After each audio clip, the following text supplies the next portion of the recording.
So with Canadians, and in particular Muslim Canadians, in shock over the events here in London, I'd like to add Mustafa Farooq to the conversation. He's the CEO of the National Council of Canadian Muslims. Mustafa, thank you for coming out. I know this is the worst of days. And I just wonder, as you speak with members of the community, what are the questions you are being asked tonight? I think the number one question people are asking us tonight is, how does this keep happening? And what do we do next? We've been here before. On January 29, 2017, at the Quebec City Mosque Massacre.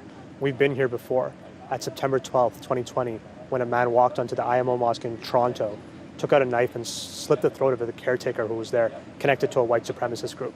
We were here a few months ago when someone took an air gun and fired at a Quebec mosque.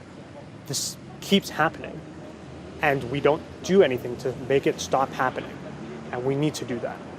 And what does doing that look like? There are so many things that need to happen. Let's start with the over 250 white supremacist groups that are currently mobilizing and active in Canada. The fact that the 3%ers, that the Soldiers of Odin, that other groups like this exist and have not been dismantled is disgusting. And it's even more disgusting when these things keep happening.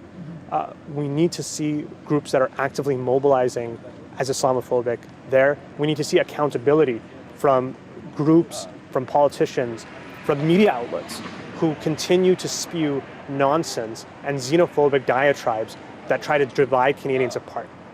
You know, as we've been standing here tonight and people have been coming and going, you see all sorts of people, and I know there are Muslims and non-Muslims here, but what do non-Muslims in this country not get about your experience? I don't think people understand how much it affects people on a day-to-day basis, and I don't think they realize how often it is.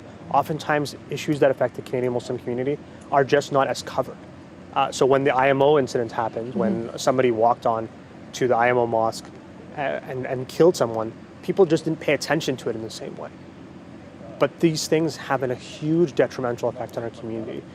And most importantly, it makes us and forces us as Canadians to ask ourselves, what are we doing to fight violent Islamophobia and systemic Islamophobia? I mean, we're only a few hours drive away from Quebec, where it is illegal for someone who wears a hijab to become a prosecutor, to become a teacher at a French school. This is insanity, and this needs to change. As you and I were standing here, a little boy came up to us to say that he wanted to say something, which is that his mom wears a hijab and his sisters wear hijabs. And are they okay out here?